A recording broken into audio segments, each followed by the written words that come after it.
Quand vous n'aviez pas de rapport sexuel, vous aviez envie d'avoir des rapports sexuels en tant que jeune fille. Oui. Parce que même moi qui suis là, qui est la quarantaine, belle femme, les rapports sexuels, on en a tous envie. Oui, c'est on ne va pas se cacher, c'est pas parce qu'on est sur un plateau télé qu'on va se mentir.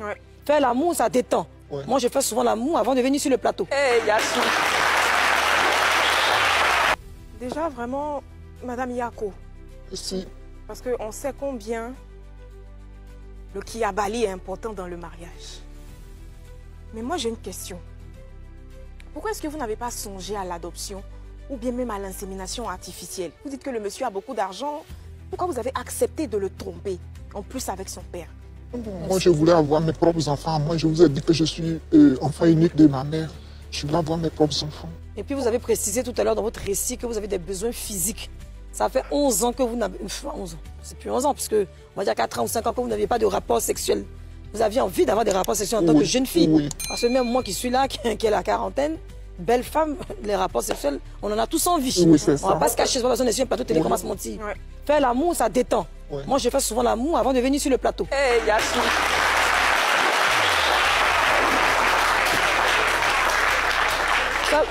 Ça va que mon mari en voyage cette temps-ci, mais on fait aussi envie. Tout ça, ça y est dedans. Oui, j'ai dit déjà. Je vais terminer. Deuxième question, comment est-ce que ça a commencé avec votre beau-père? Parce qu'il y a un début à tout.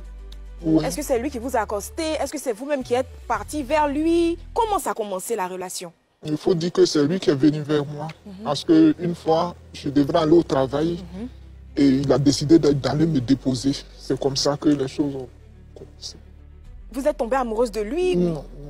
Bon, vu que déjà lui, avec moi, quand j'étais étudiant, il prenait soin de moi comme chose. Donc déjà le il vous a courant... pris au berceau. Voilà. Donc c'était facile. Vraiment, Yakou. Ma chérie, je vais continuer avec la question de Déjà, si elle me le permet. Oui, vas-y, bien sûr. La première fois, c'était où? Dans un hôtel, à la maison, dans une résidence? Pourquoi dans la voiture? Non, pas dans la voiture. Ah ben, comme tu dis, dans la voiture. Donc, non, j'ai dit c'est là ça a commencé, les échanges. En même temps, vous êtes parti manger pour l'hôtel ou bien comment? Bon, c'était pas le premier jour en tout cas. Ah, c'était pas le premier. Non, pas le premier jour, votre premier rendez-vous, vous avez eu des rapports. C'était... Bien, vous voulez pas? C'était à l'hôtel. À l'hôtel. D'accord? Dans un hôtel. Question? Question? Question? Non, nous on veut le sujet. Ils veulent le sujet? Ok. C'est parti. Bisous, je t'écoute. Déjà, Yasmine, moi je vois juste deux... Déjà, moi je suis pas dans les émotions. Hein. Voilà. Je vois juste deux adultes qui ne se respectent pas. Et qui ne respectent pas le mariage. Le mariage, c'est l'amour de deux êtres et qui se respectent déjà de base. Quand on écoute l'histoire de la dame, on trouve que, ah, madame, on peut compatir pour toi, mais quand tu vois que toi-même tu acceptes ça à cause de l'argent et le comble, tu pars encore avec son papa, c'est que tu ne te respectes pas. Tu te respectes pas. Je ne suis pas allé avec lui à cause de l'argent. Non, laissez-moi parler, s'il vous plaît. Vous mais il faut qu'elle te dise qu'elle n'est pas avec lui à cause de l'argent. Non, c'est à cause de quoi? Elle a dit qu'elle avait des besoins. Quand tu as des besoins, il te demande de te tromper. Déjà, lui-même, c'est déjà un mauvais mari. Pourquoi? Parce que tu ne peux pas demander à quelqu'un de sacrifier son bonheur parce que toi, tu veux qu'on te respecte pour les yeux des gens. Donc déjà, il y a déjà un problème là. Elle a sacrifié un peu son futur, si elle peut dire ça comme ça, parce qu'on t'a donné une voiture. Maintenant que tu ne te fais pas respecter jusqu'à ce point-là, tu ne vas pas venir coucher avec le mari de ce dernier. Bon, je donne un exemple. Moi, je parle pour les enfants. Laisse terminer, s'il vous plaît. Quand les enfants vont grandir, vous allez dire quoi aux enfants? Ah, ok, papa n'était pas bien, mais voilà, maman est partie ailleurs et tout, mais elle est restée papa parce que papa était, voilà. Mais avec papa de papa, vous ne respectez pas les enfants. Donc moi, je ne peux pas combattre pour ça. Et puis moi, je dis toujours, je ne suis pas dans les émotions. C'est juste deux adultes qui ne se respectent pas. C'est pas le cas. D'accord, on va laisser la dame répondre au moins. Madame, allez-y. C'est pas le cas. Je suis en train de voir un homme qui peut-être dehors se défend et pourtant peut-être à la maison, il est aussi victime de certaines situations. En fait, je me respecte trop pour aller... Vous voulez dire que Isouche n'a pas de réaction, quoi? Non, pas de réaction, mais qui est un infidèle. Ah. Bon, ça ne regarde que vous. Moi, je ne suis pas là pour prouver quelque chose à quelqu'un. On va arrêter ça parce que ça va. D'accord. Donc, Vanessa, je dis que je ne saurais pas être jugée. L'histoire est glaçante, mais moi, je vois... Je ne sais même pas par où commencer, hein, mais ça, je vais mettre... D'accord. Je vois déjà, il y a eu un problème au niveau de madame et de son époux. C'est ça. Quand elle a remarqué qu'elle ne pouvait pas supporter de vivre avec un homme, malheureusement, qui a cet handicap-là, elle aurait dû partir. Cette histoire de « je veux la retenir, je veux faire ceci, je veux faire cela », donner une voiture pour retenir, c'est malsain. Tu emprisonnes quelqu'un dans quelque chose qui ne l'arrange plus. la relation aurait dû s'arrêter là. Et puis chacun allait aller de son côté. C'est tout. Ça, c'est un. Deuxième chose, c'est arrivé là parce que les hommes, pardon, je ne veux pas tirer sur vous. J'ai beaucoup de compassion pour cet homme qui vit ça parce que c'est difficile pour lui. Mais les hommes n'ont pas appris à parler de leurs problèmes. Les hommes sont toujours là à camoufler les choses, à cacher les choses. Les femmes, là, quand elles ont des problèmes, elles en parlent. Quand elles sont battues, elles en parlent. Elles font des associations, elles deviennent féministes, elles font des choses. Mais les hommes, là, Vous êtes d'accord, ils sont battus. Les hommes, ils sont battus, ils n'en parlent pas. Les hommes, ils ont des problèmes directs. C'est des choses qui arrivent, c'est une maladie, c'est un handicap comme tout autre.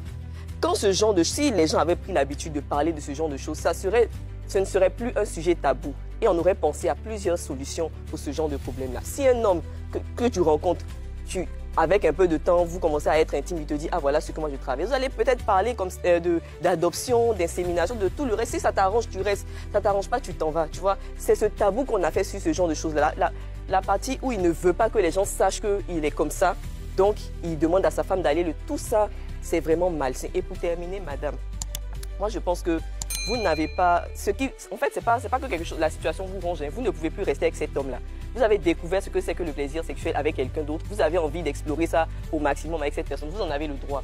Mais il faut faire les choses dans les règles. Parce que dans tout ça, il faut penser aux enfants. Qu'est-ce que vous allez leur dire? Et pour donner une proposition de solution, moi je dirais c'est là qu'on doit gérer les choses à l'amiable en famille. On va faire comme à la télé, comme dans les films. Hein. Appelez le papa du monsieur. Appelez le monsieur. Mettez-vous quelque part. Cassez tous les papeaux. Parler, discuter. Quand vous allez finir, là, votre mari qui a l'air dépressif, s'il faut le faire voir par un psy, on va le faire voir par un psy, il va s'en sortir. Vous allez en finir avec ce mariage de façade-là. Vous allez aller vivre votre vie. Si vous voulez prendre son papa, c'est votre problème. Peu importe, mais il faut en finir avec ce mariage-là. Et puis, voilà quoi, parce que ça n'a pas de sens. Je vois des dames derrière qui font des gestes. Hein. Madame, moi, je voudrais vous demander, vu que votre mari vous a donné l'autorisation de le tromper, au final, parce qu'il souffrait beaucoup, vous aviez l'autorisation. Pourquoi vous n'êtes pas allé chercher dehors? Je ne vous juge pas, hein. Je ne suis pas là pour vous juger. Vous avez dit qu'on vous juge, on ne va pas vous juger. C'est juste une question. Pourquoi vous n'êtes pas allé dehors chercher un autre homme, même le voisin, même le chauffeur, puisqu'ils sont très riches, ils ont peut-être un beau chauffeur, un beau gardien, j'en sais rien, dehors, un peu loin. Pourquoi c'est le père sur qui vous êtes tombé? Ça paraît bizarre, mais c'est une question. Oui, ça paraît bizarre. Bon, moi je ne suis pas une femme qui aime trop sortir, mais vous êtes une femme comme moi. Vous savez que par période, on n'a pas envie de ça. Mais je ne sais pas comment Dieu a fait, mais il y a des moments où tu es là et puis voilà, avant et après, voilà ça. Voilà, c'est ça même. Donc, oui, c'est. Si à ce moment-là, et puis quelque chose se présente, tu ne peux pas faire autrement. Le corps cède. C'est ce qui m'est arrivé. D'accord, ok. Bikongo. Bon, là, vraiment, hein, c'est un peu compliqué. Voilà, c'est un peu compliqué parce que pourquoi? Déjà, moi, je peux dire c'est l'argent. Tout ce qui s'est passé là, c'est l'argent. Femme l'a regardé. Voilà. Pour ne pas aller faire ailleurs, elle va partir pour laisser là. Donc, comme c'est le père là même qui a l'argent, elle est restée là en même temps, fait ça en même temps. C'est pas qu'elle était jugée, maman. Mais ça là, le gars il est malade. C'est qu'elle a dit là. Pourquoi rester là, essayer de soigner le mal? Au début, tu as vu que ça ne va pas bien. Pourquoi rester là en espérant que non, comme la médecine est développée? Toi, tu es des médecins. Mais les médecins sont là pour ça. Les médecins sont là pour ça. Mais pourquoi tu ne le conduis pas là-bas? Pendant que tu es en train d'évoluer avec lui, essaye de soigner le mal en même temps. C'est ce qu'on a fait. On a essayé de voir des spécialistes. Okay. Mais tu n'es pas obligé de rester parce que tu dois avoir des enfants, tu dois avoir tout. Le monsieur, ça ne va pas. Il te dit de le tromper. Tu prends tes affaires, tu t'en vas. Tu n'es pas obligé de... Mais si tu veux, il n'a qu'à crever. Bikongo, il va devenir fou après, ça c'est autre chose. Ça c'est autre level. Et le monsieur voulait se suicider. Mais là même s'il apprend, il est mort. Le monsieur même il est mort. Ça c'est vrai. Hein. Ça c'est vrai. Ça va la C'est que tu ne voulais pas faire là. C'est que tu ne voulais pas faire là. Tu as fait you quand lui là, il va mourir 2 fois quand il va apprendre. Il met, on le restitue, il met encore. Pourquoi? Tu l'as fait avec son propre père. C'est une famille qui t'a détruit comme ça. Peut-être c'est le Français qui avait fatigué où il est assis là. Sinon là, tu as tué l'enfant, tu as tué le père. Les femmes, quand ils vont apprendre, ils vont partir. C'est toute une famille qui est venue avec ton sac. Ils t'ont aidé. Tu es venu détruire la famille et puis tu es assis là. Tu es bombe dans la famille là. Alors, on va... Ce qui est mieux, tu ne dis rien à la maison là-bas. De toute façon, tu as décidé de tout mettre dans ton cœur là. Voilà. Tu vas garder ça là. Dès que tu fais faim, fais va prendre la maison, on va l'éteindre. Parce que le monsieur ne va pas comprendre que c'est son propre père. Mais maman, il dit trompe-moi. Il faut aller faire, prends une voiture, prends baga, va à Bobo, traverse, va à Nyama. Mais pourquoi c'est dans la cour là? Ça fait bizarre en fait. C'est pour dire qu'on n'a pas de compassion pour les femmes, on a lapidé les femmes, mais là même là, si on te lapide pas, on aura te faire quoi? Tu vois là, le comportement est un peu... Mais moi, le conseil que peut-être donner en tant que, bon, un frère, maman, il ne faut rien dire dans la maison là. Hein. Il faut te taire, tu vas serrer ton cœur, les enfants vont grandir, la façon il aime les enfants. Il lui-même, bon, vous ne décollez pas ou partez vous marier. Lui aussi, il ne bande pas bien, il veut se marier. C'est le problème, là, c'est les papiers, au fait. C'est méchant. À tous les niveaux. Ça ne va pas chez toi. C'est une chose, là, on dit ça toujours aux hommes. Il faut donner maison, voiture, donne tout ce que tu veux à une femme. Tant que tu ne l'allumes pas, ce n'est pas ta femme.